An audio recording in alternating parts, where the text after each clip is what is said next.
Hi, this is Simone Bianchi, and you're listening to the Marvel Card Collectors Podcast.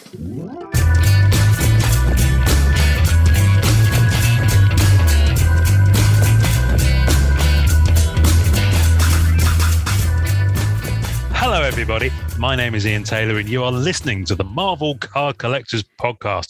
Rejoice, my friends, for your weekly digest of hobby goodness returns. Brought to you by the Marvel Cards Fan Collective, an awesome community of card collectors and creators. You can find our two groups on Facebook, details of which are the end of this podcast, so come check us out. With me, as always, is my co-pilot in all things Marvel cards. In the beginning were the cards. The cards were formless and empty. Darkness lay over the surface of the hobby, but the spirit of him hovered over the empty wrappers. And Norrin said, "Let there be trading." And lo, there was trading. For before the beginning he was there, the Alpha and Omega, the font of all that is shiny and marvelous. Behold, there was and is, bow down before him, mere mortals. It's Norrin Rad. Okay, hands down, the most epic, outlandish, craziest Christmas Carol blasphemous thing I've ever amazingly heard in my life. I'm certainly getting a Thunderbolt for that one. I love it. This is what I've always wanted. I'm waiting for the golden idol outside. It's only a matter of time at this point. From the idol. From the idol. No, throw me the idol. Throw me the idol, MD. Throw me the whip. Give me the idol. I give you the whip. Snake. Adios, amigo. Really dangerous. Adios. I always like to do John Rhys Davis impressions, or at least I like to think of myself as doing them, but I'm probably really bad at them. Is that Dr. Octopus? Yeah, right? Yeah, Alfred Molina. Alfred Molina. Well, Alfred Molina was the idol guy at the beginning. Who didn't last very long. I listened to a podcast recently where he talked about that. It was fascinating. It wasn't this podcast. Anyway. But no, John Rhys Davis, of course, Gimli from Lord of the Rings. I love his lines in Raiders. Yes, in Indy. Bad dates. Bad date. And they're just this beautiful pause too in that moment. Bad dates. And then they drop in this really dramatic, God, man, Raiders of the Lost Ark.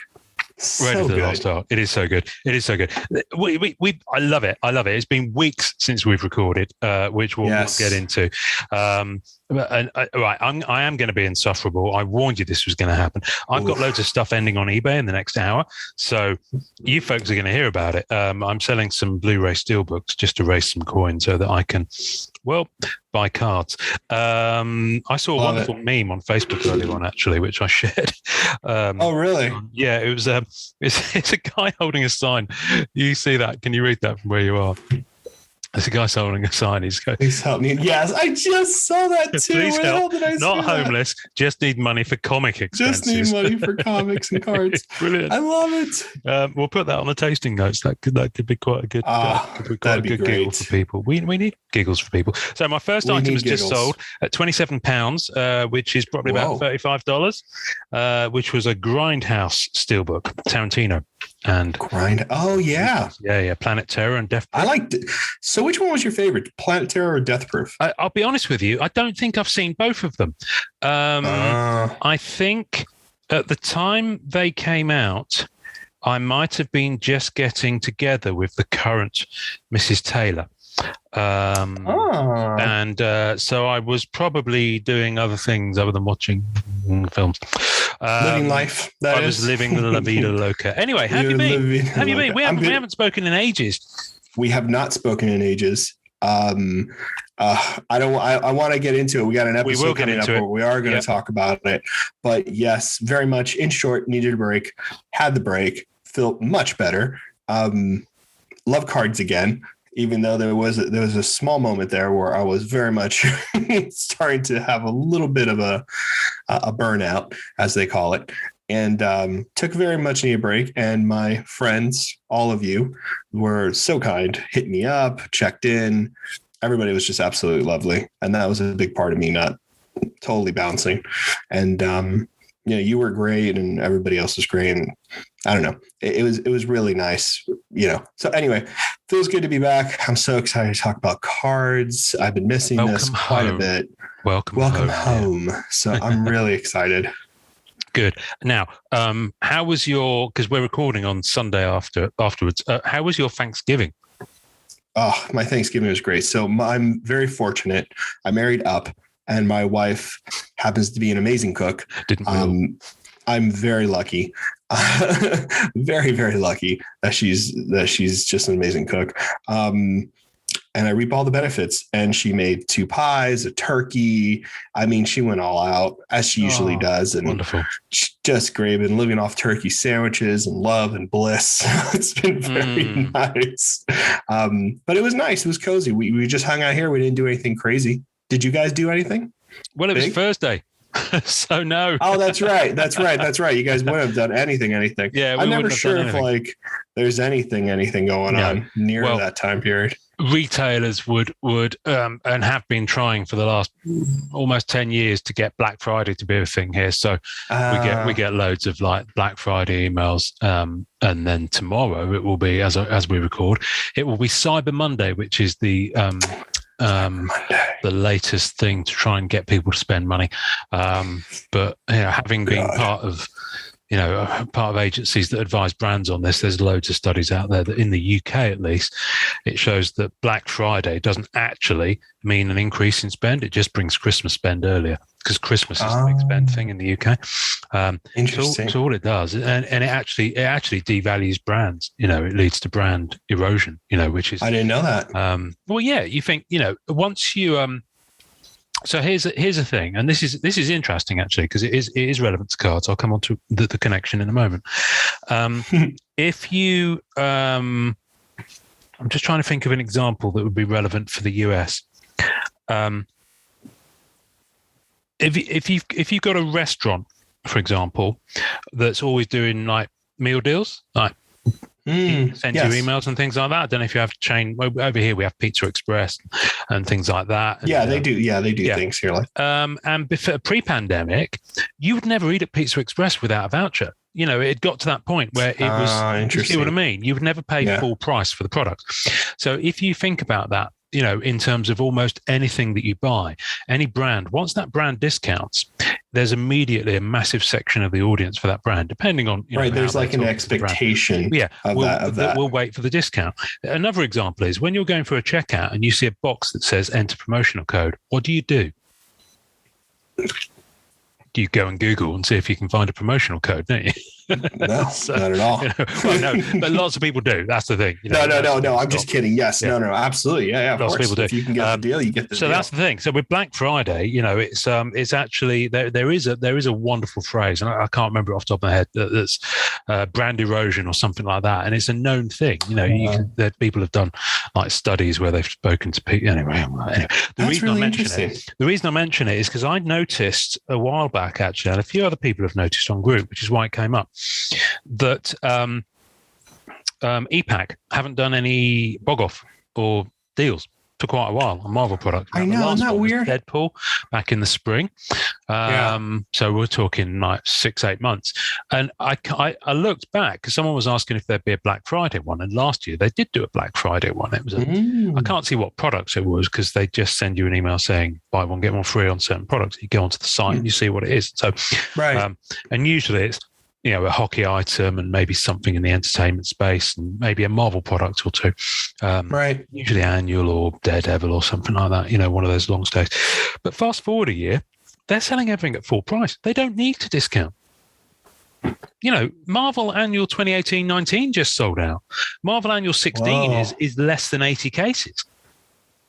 Do you see what I mean? They're actually. And you remember when we spoke to Mike Phillips from Upper Deck back in the spring, I think it was, and we said you must be pleased that Masterpieces 2020 sold out so quickly on EPACs. He said, well, yes and no, because it basically means that we've got one less product on EPAC. So, obviously you don't want stuff to sit on the shelf for an awful lot of time, but you do want a certain amount of longevity. Yeah, longevity for your product. Yeah, so other people can like flock to it and buy it and participate in all that other stuff. I just thought it was fascinating, and lo and behold, they haven't sent out anything. Upper Deck were doing something on their socials with a Black Friday thing, but I think it was about the gaming stuff like Legendary. Like when you buy direct through the Upper Deck store as opposed to ePack. What is up with like, there's like so much like legendary kind of like there's loads of stuff coming out versus marketing. Well. Yeah. And I don't see anything for the other Marvel products, but they really focused on that game. It's so interesting. Yeah. I think it's a constant, it's a very different market, and it constantly ticks over, I think. And it's an expansion based thing. I guess it's it has a different sales cycle in the same way that Magic has certain releases throughout the year that people expect, and then extra stuff and things. So it works in a different way to trading cards in a way. There's obviously a lot of similarities, but they haven't exactly. Oh, okay. I've just sold my Stargate, the Kurt Russell movie, the original movie. So good. Trivia note for you here. First movie ever to have a website, its own website as a promotional marketing thing. It was Stargate. Really? Yeah. You know what? I just showed Emily that movie 2 days ago. She never seen it. No joke. She had never seen it. Oh, it's an absolute hoot. It's a romp. It's a staple. It's a staple for like science fiction movies. Yeah. Honestly. Well, I just sold the Steelbook for £41, I believe. Yes, £41. That's about $50. That's awesome. It is. I mean, it's still sealed. I've never opened it. So. Oh, damn. Really awesome, actually. So next those Steelbooks, man, super highly collectible. Next up is The Losers, which has 59 seconds left and is at £20, 50p. Anyway, people didn't tune in for this.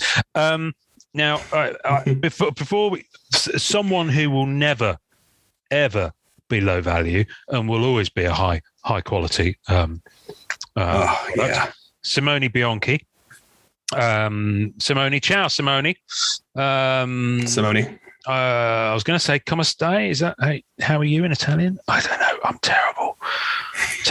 I should know this. I've been to it. Anyway, thank you again, Simone. He was on the show. You realise it was just over a year ago that we spoke to Simone Bianchi. I was thinking that the other day. It was like I can't even believe that. And we're coming up on a year since we spoke to Greg Hildebrand.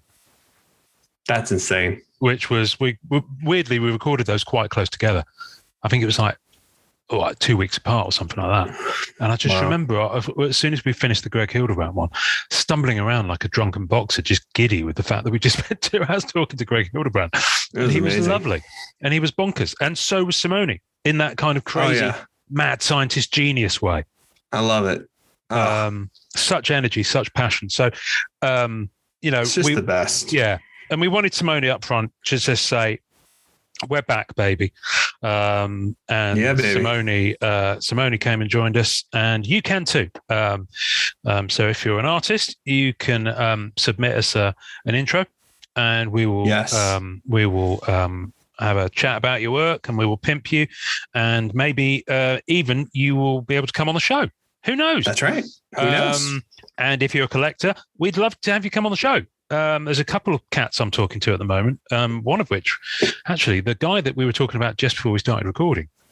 Yes. You should ask that young person to come on. I will ask our resident newest addition to the collector family, to the collecting character family. Yes. Miles, who is a Namor collector. Well, you've just name checked him on the show without even asking him. So no pressure. I'm not going. Miles, He knows what's up.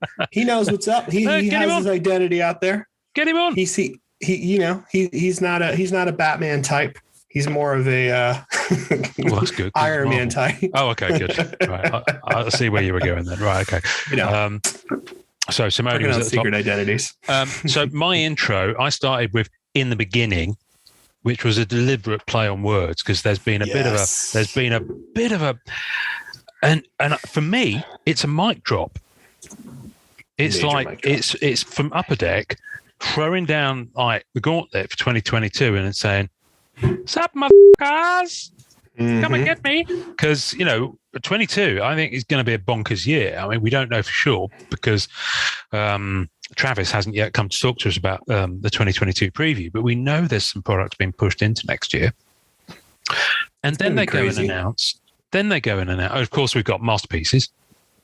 Yes. Which will also be the 30th anniversary of the OG. The OG. And then, of course, they announced that Marvel Beginnings is making a return. I can't believe they're going to bring back Beginnings. That's intense. Now I've deliberately, I know you've dived into this. I've deliberately avoided looking at the detail. Apart from the announcement, I'm so excited for you. I've literally not looked at it. So we're going to do a little preview for folks who haven't yet seen the news, or maybe have seen it, but it's kind of not on their radar as a set that they should kind of know about. Yes, it kind of should be on your radar. It really should. Thank goodness I muted that. Anyway, just had a big lunch. So I've got several sites up. I've got Beckett. Oh, nice. What else have I got up? I've got a Cardboard Connection, but they didn't seem to have it on their site. And I've also got Go GTS. That's what I have. I'm going to go ahead and open up the other ones. Okay. So we can be on the same. Well, Cardboard Connection, I couldn't see it on there. I mean, I'll just do a quick search then, in case they added. But yeah, let's do Beckett and Go GTS, who are one of the big distributors that Upper Deck use. So I'm looking at Go GTS right now. Okay. So and Beckett. So the first thing I'm now this makes me a little bit wary, actually, just from a branding point of view and a naming point of view. Yes, because I'm like that. 2022 Marvel Beginnings Volume 1 trading cards. Now, excuse me, Mr. Upper Deck. Volume 1 was 2011-2012, and it had 3 series. So, really, this is. I think this is going to be more of a. You know how they do like reboots, right? Okay. Rather than like continuations. Yeah. Like I feel like this is going to be more of a reboot type of situation. Okay. Here. All right. Especially doing Volume 1. Does that make sense? Like I feel like it's a reboot. Yeah. So I guess what we're saying is the way to think about it then, which will make me feel calmer about life, is that the 2011-2012 set. I'll say set because it was over 3 series, but it is all one massive set. I mean, it's huge. It's huge. Was an issue 0, maybe? I love that. If you think of it like that. I can go with that. Okay. I can get down with that. Good. Okay, so hold my hand and let's skip daintily into the meadow of the product description. It's so sweaty. Yeah, I ain't sweat, dear. Oh, ew. It's a barf. I've gone. I'm sorry. No problems, bro. Right. Okay. Wreck-It Ralph just ended without any bids. Oh, it's a great film. Anyway, so which site are we looking at? Beckett or Go GTS or both? Let's have a look. I'm on Go GTS, but if you want to do Beckett, I am 100% let's do down. Beckett. The reason being is because it's got more of a description rather than just being a list and a bullet point. Perfect. So Beckett it is. Beckett, then. I've not read this at all. So with 180 cards, this is one of the largest Marvel base sets ever produced. Okay, so straight away, we're back to the 180 card base set. Love it. Now, for those who don't know, Marvel Beginnings Series Set 1 had Series 1, Series 2, Series 3, and each one had a 180 card base set. Here's the rub. The numbering carried on. So for Series 2, it was numbers 181 to 360. And then it went 361 to 540. That's insane. So basically, for the whole of Marvel Beginnings, like the first set, it was a 540 card base set. And that was all physical. So you can imagine the fun you're going to have with this. 180 cards. I mean, we've seen it on Marvel Metal, which had a 200 card. We have. Set. When they go to the EPAX platform, because of course EPAX didn't exist when the first Marvel came out. Can you imagine? That I'm excited about. Yeah. Yes. So yeah, and it goes up for now. It goes on to say a variety of parallels add different and increasingly challenging layers. These include rainbow foil board. Hello, I love a good rainbow foil. I love a good rainbow. Hobby only blue rainbow cosmic cube. Interesting. Blue rainbow cosmic cube. That sounds like a drink. Or a Tesseract reference. Well, obviously that's what it's supposed to be, but I quite like the idea of it being a cocktail. Major cocktail. I wasn't sure because you know how there's a cube in like the No Way Home trailer. So I'm like, are there cosmic cubes now? Yes, there is. Yeah. Right. So I don't know if that's maybe a reference to that. The second trailer, of course, that dropped since we last. Oh, fudge sickle. That was good. Oh my goodness me. That was kind of out soon. And one purple rainbow reality. Ooh, okay. 101 purple rainbow reality. I mean, it might as well be purple rainbow realty because you'll probably have to sell your house to afford one. But one of us. I've been saving all this. No, thanks. That's good. There are also first appearance variants that come in multiple tiers of rarity. So we've got 108 card base set. We know that we've got at least 3 parallels to that 180 card base set, and then there's first appearance variants, which sounds like it's of the base set, which come in multiple tiers of rarity. So that could be, I know, first 60 cards a tier 1, second 60 cards a tier 2, that kind of thing. I don't know. And the first appearance variant stuff is very much what X-Men Metal attempted to do and did maybe like 3/4 of the time, where the high series card was a first appearance esque image of the character. And then the base set was the more modern version of the character. Yeah. So hopefully this will be tripled and quadruple check for everyone at Upper Deck listening. Yeah. Hopefully this does not have repeated images, because I think we've stated this before. That would be insane to have another blindfold. Yeah. That's the same blindfold that we've had for 3 other blindfolds. If they have Cloud in this set, I'm going to riot. I'm sorry. Cloud, I'm going to lose it. Was one of the jumping the shark moments for me of Marvel Ages. That was a lot. It was like that Cloud, was a lot. And then a zoom in of Cloud. That was weird. Yeah, it was just weird. What I find interesting about this, so let's go and have a look. So I've got, I'm going to tell you, you know what I'm going to do? I'm going to tell you. I'm going to hold you up a Nick Fury card. So I'll see your Marvel Metal and I'll raise you a Nick Fury Marvel Beginnings from Series 1. Do it. So if you look at that card, the way they did it is they had an inset panel in the bottom. Yes. Right to the, is that right? Yes, right to the card as you look at it. With the image. Now that wasn't a cover image. That was actually from inside. Most of those were inside panel images from a book. I like that. So that's Nick Fury, and it's kind of in a sepia kind of vibe. Yes. And then in full color, you had the modern appearance. Yes. At that time, that was modern for Nick Fury. I mean, now he's changed ethnic origin as well. But Marvel Beginnings back in 2011, he was just a grizzled white dude. An ordinary guy. Yeah. Now, I'm wondering if on this, when I look at this map, the first appearance variants, I'm wondering if maybe they're going to do something whereby that image gets flipped. And the first appearance is the main image, and the modern is the small one. That's my assumption. I don't know. That's where I'm at. That would be pretty cool. I mean, that's where I'm thinking. I'm hoping it's flipped. There is an image.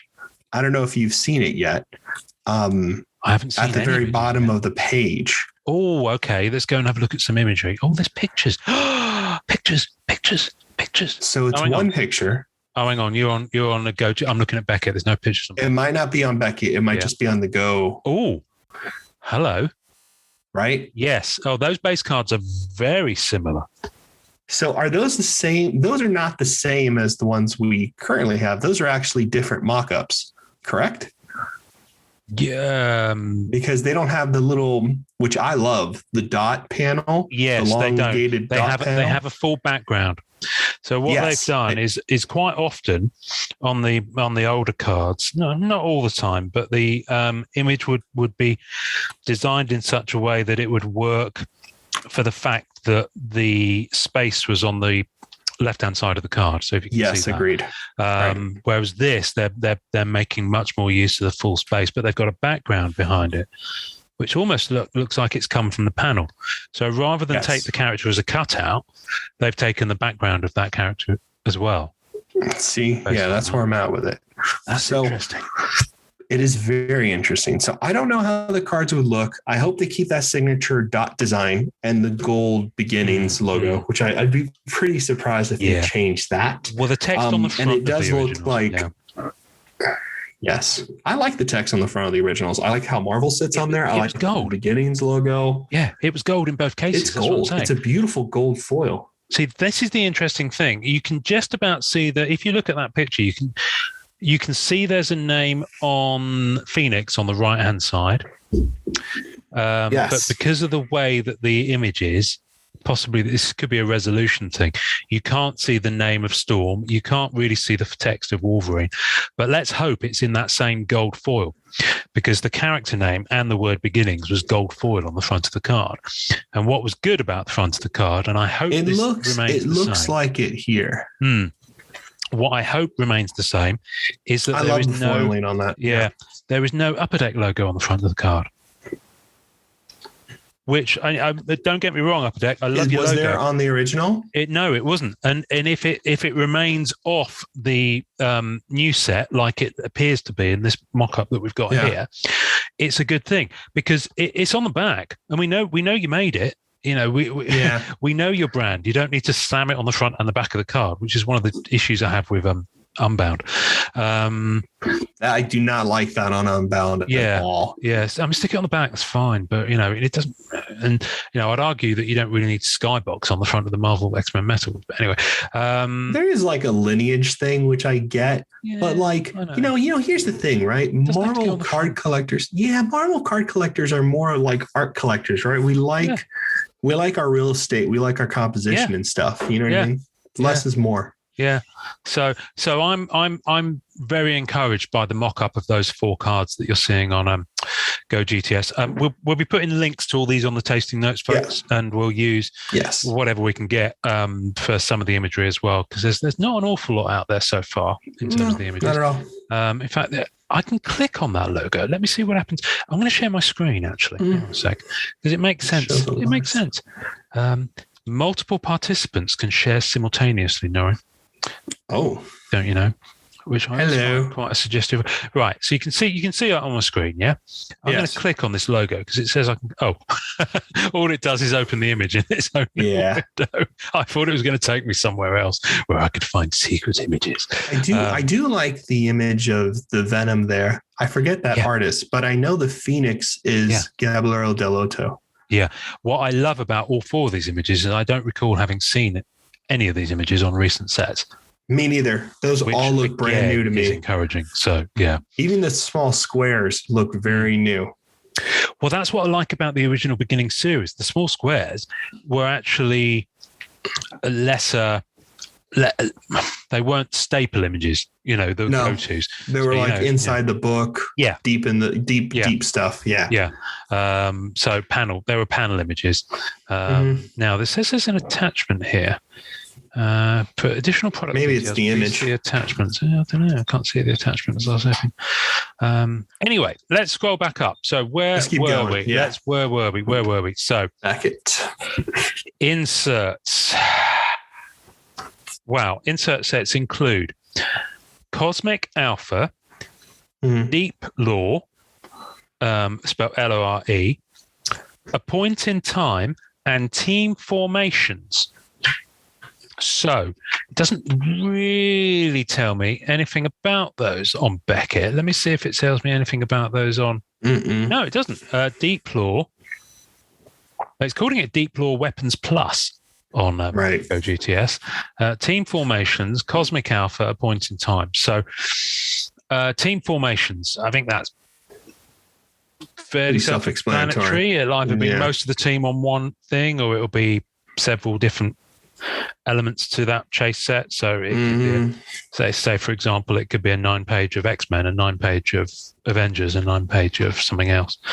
So, then you've got Cosmic Alpha.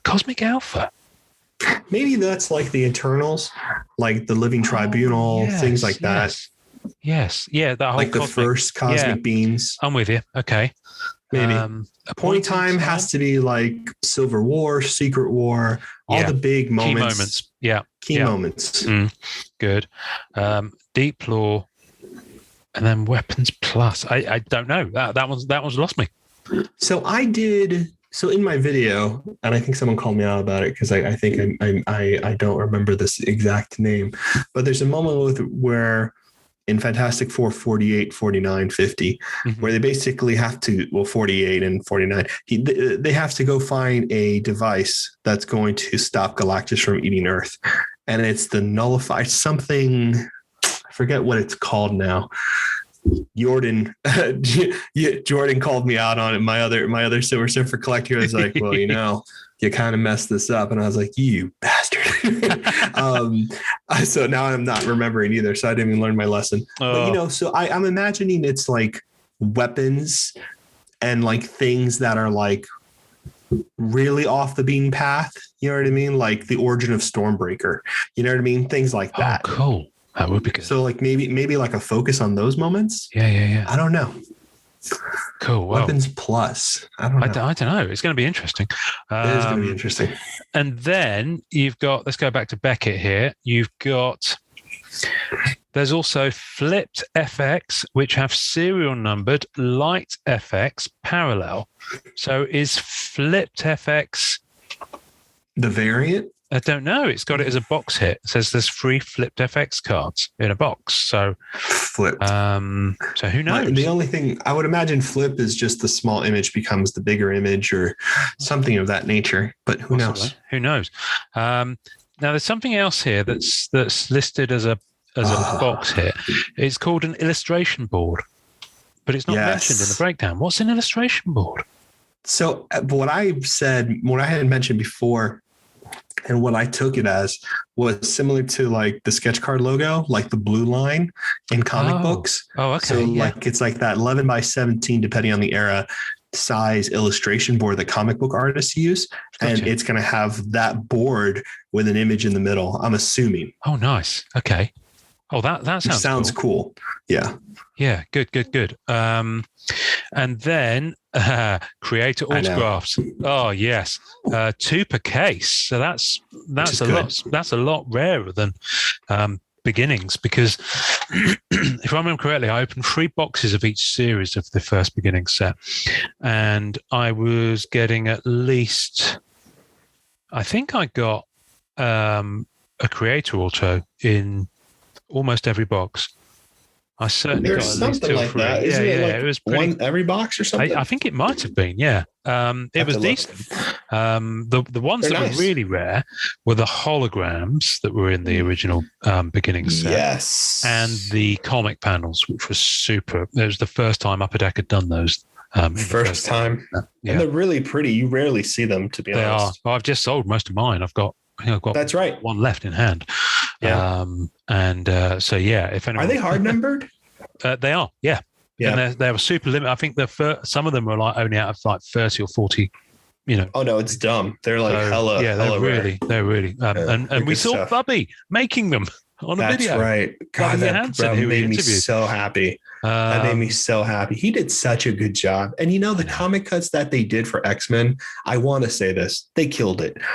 A lot of the comic cuts for X-Men Metal were absolutely phenomenal.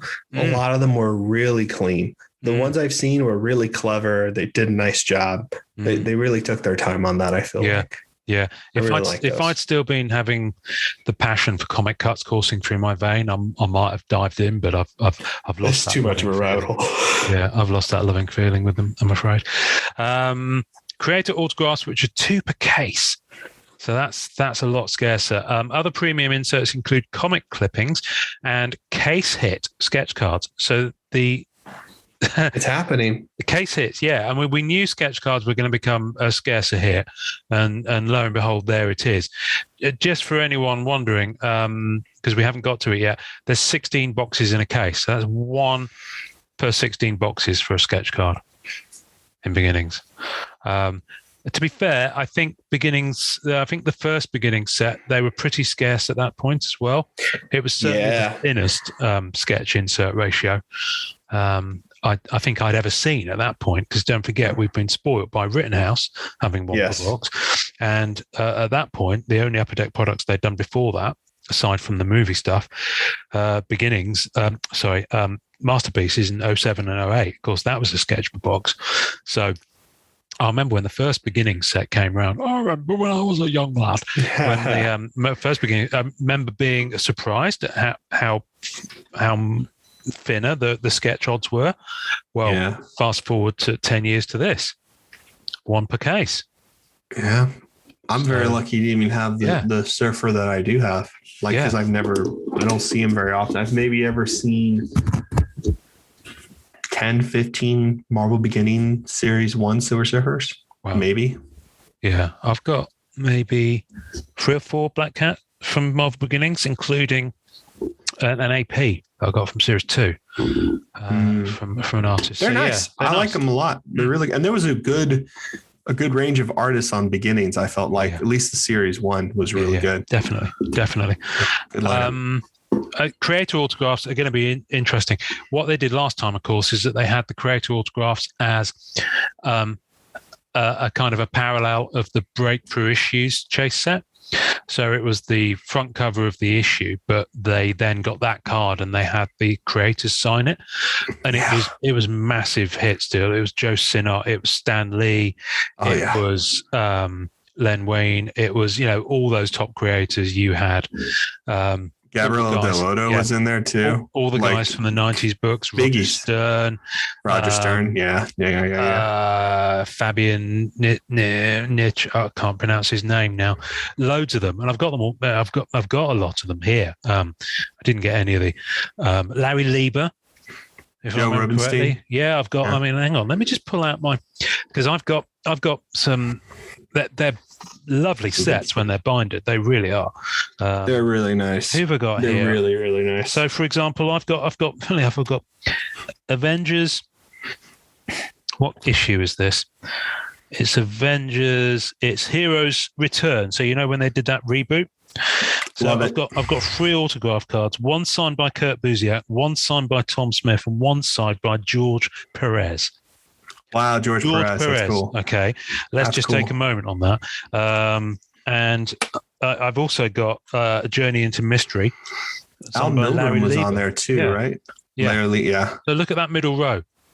It's the same all silver pen, by the way. Yeah. And they had dual and triple autos too. Yeah. I mean, here's my thing. And I was just, I haven't really spoken about this because it's just been something I want to keep to myself. But, you guys hear the mad ramblings of my thoughts.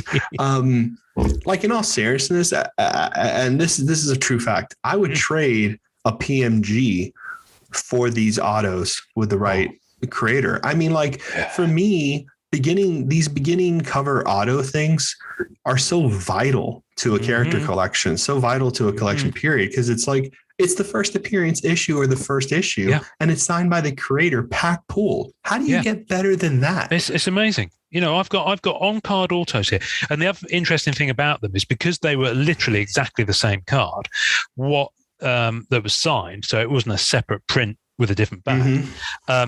Everyone came with a certificate of authenticity, and there's a sticker on the back of the auto too, which so the corresponding serial. So if you guys, when these inevitably do start coming more to market, do double check your numbers, because you don't want to be in a situation where you buy something on eBay and they just put any card there. So double check your numbers, because that's a big deal. I mean, I've got I'm just looking at some of them I've got from Series 1 back in 2011. I've got a Spider-Woman 1 cover, the Bendis Malieve one, signed on card by Alex Malieve. I've got Alex Malieve is huge, man. I've got Invincible Iron Man, Salvador La Rocca, I've got Steve McNiven on Civil War issue 2. I've Wouldn't got it Roger be cool Stern. It's just the if creators. they had Peach Momoko sign a few of her variant covers on there? That's what I'm saying. I don't know if they would do the whole separate COA thing. I think this time round they'd probably do a separate. Judging by how many.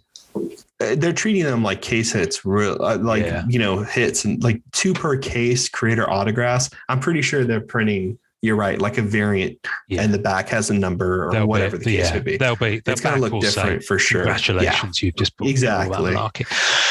But I one could happily spend the next decade quietly just accumulating all the stuff still from the beginnings series in 2011, 2012.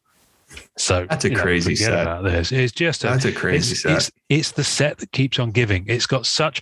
I opened 3 boxes of Series 3 last year or the year before, and I had such a ball doing it. Mm-hmm. I had such a blast doing it because the cards were. I mean, they're glossy cards. They're nice cards. They're decent. They're very nice.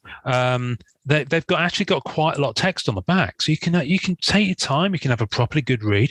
So I'm really hoping that this set does actually live up to that. Yeah. Because that's a really, really high bar. It'd be a shame because like Beginnings is really, it's a comic book. It's a set for people who read the comic books, right? It's very much that kind of set. It has a lot of historical significance. It has a lot of like reading into it. Like I just like great. It was a great set. Unfortunately I wasn't there when you were, doing this set. I just didn't have the cash at the time and, other things, but like, it's such a regret because it is a really, really cool looking set. So we've not got many images to speak of, but there's a lot going on there. Interesting. When you go GTS, it gives you. Let's do the pack hits, the box hits, and the case hits. Let's do it from Go GTS because it's a slightly better list. So, first of all, you have in a box. You have 15 packs, and in a pack you have 9 cards, which is pretty meaty. If I remember, I think so. The original beginning set had quite a few cards in each pack. I think it might have been 12 actually, because it was such a big set. Yeah. So you've got in a pack, you have 2 base set parallels.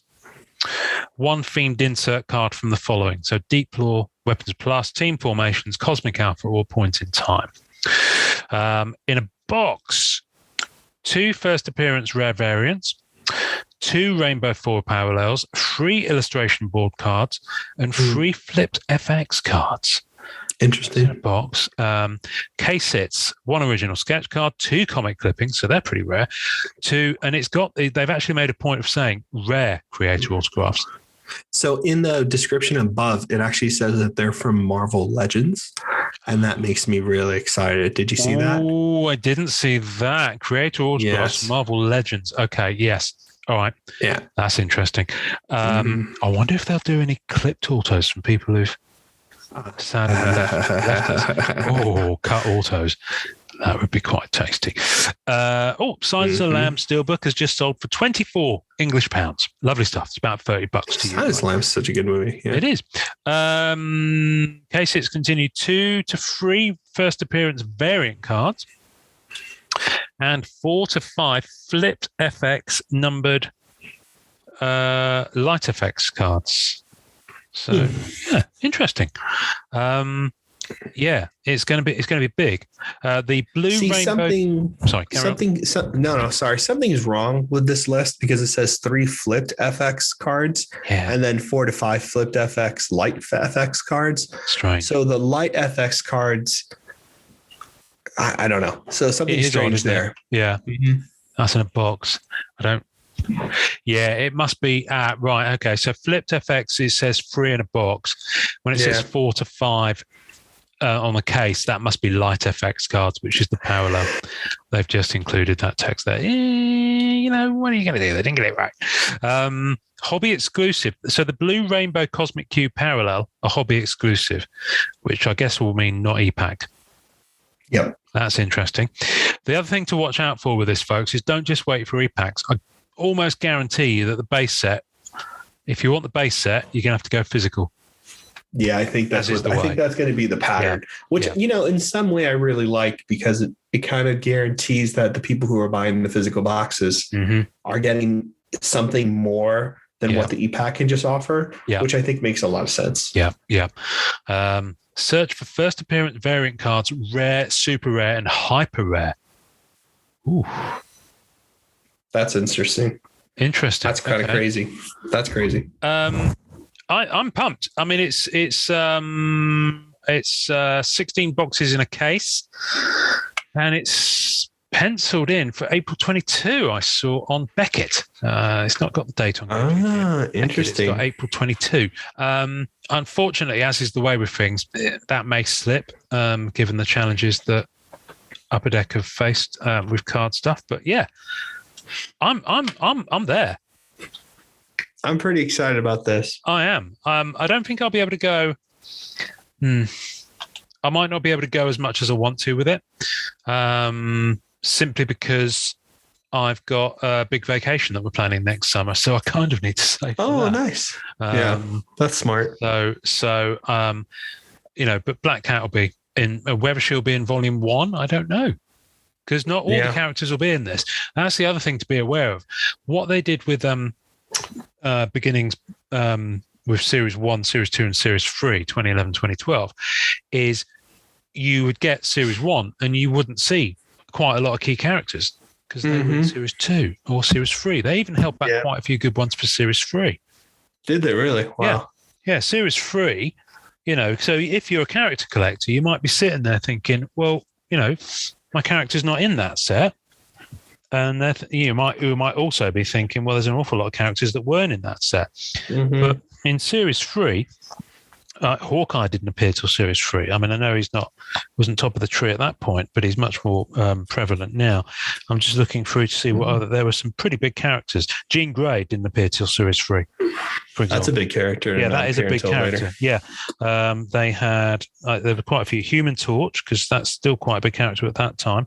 Jubilee didn't appear until Series 3. Bishop didn't appear till Daredevil didn't appear. Magneto didn't appear till Series 3. Do you see what I mean? So you may well find that some of the characters that Silver Surfer wasn't until Series 3.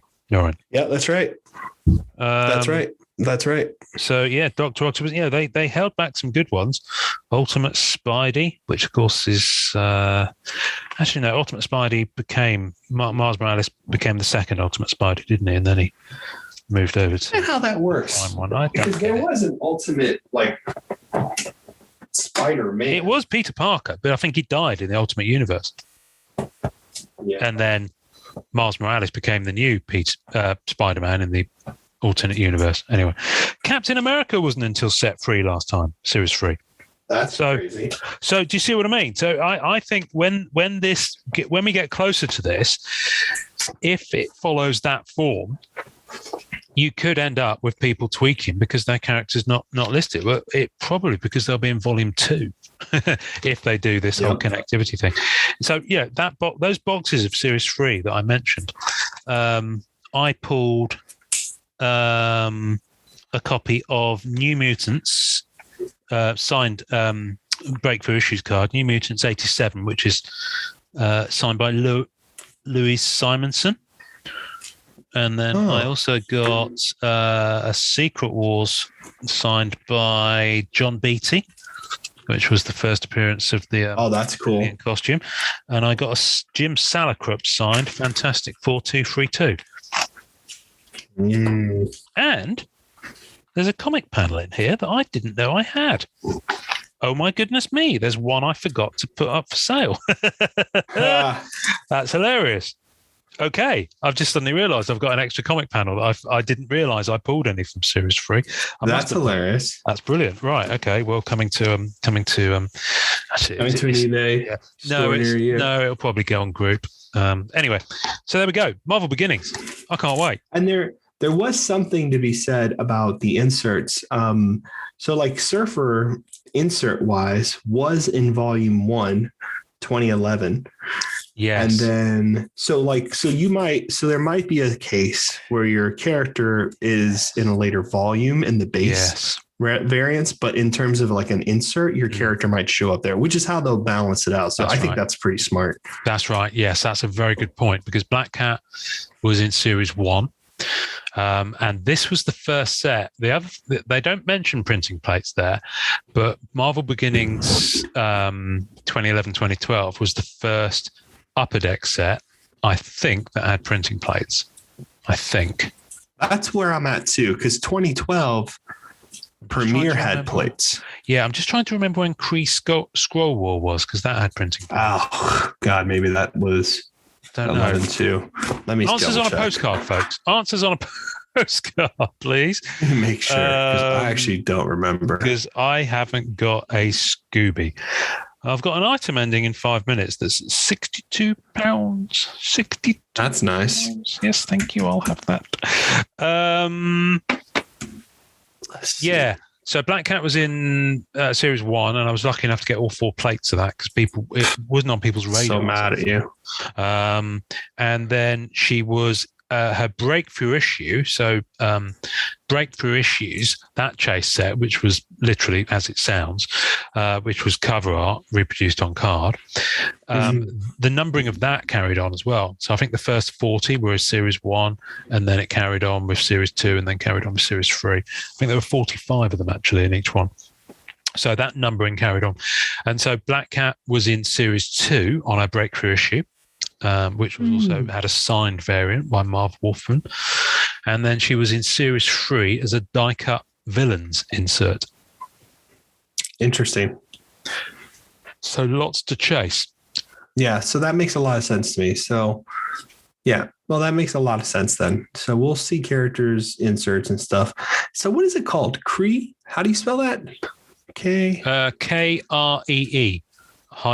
Skrull. That's it. Yeah. Okay, that's spelling it wrong. Are you looking at that was in 2011. So it was the same year as beginning series 1, but I don't know if it was released before or after. But that set had printing plates as well. Yes, it did. Chips. It is. It's been cheap for a long time. Yeah. Sketch cards are super hard from there. 1 out of 432 packs. Oh, it's ridiculous.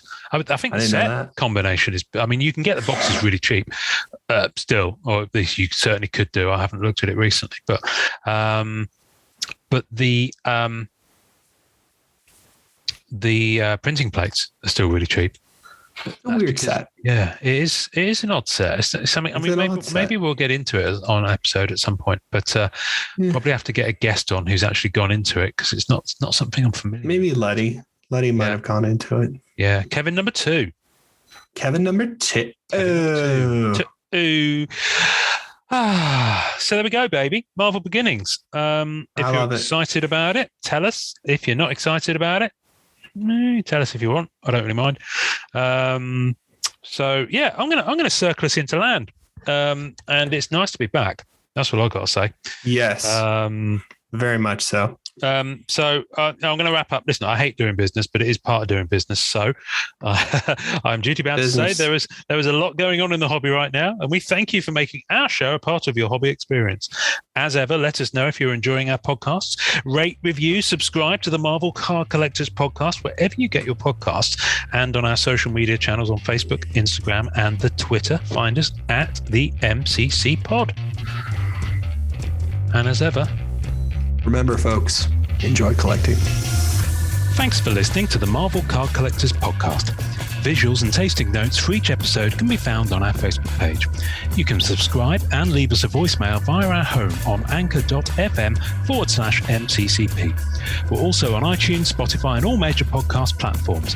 Please take a second to subscribe, like, and review our show wherever you get your podcasts.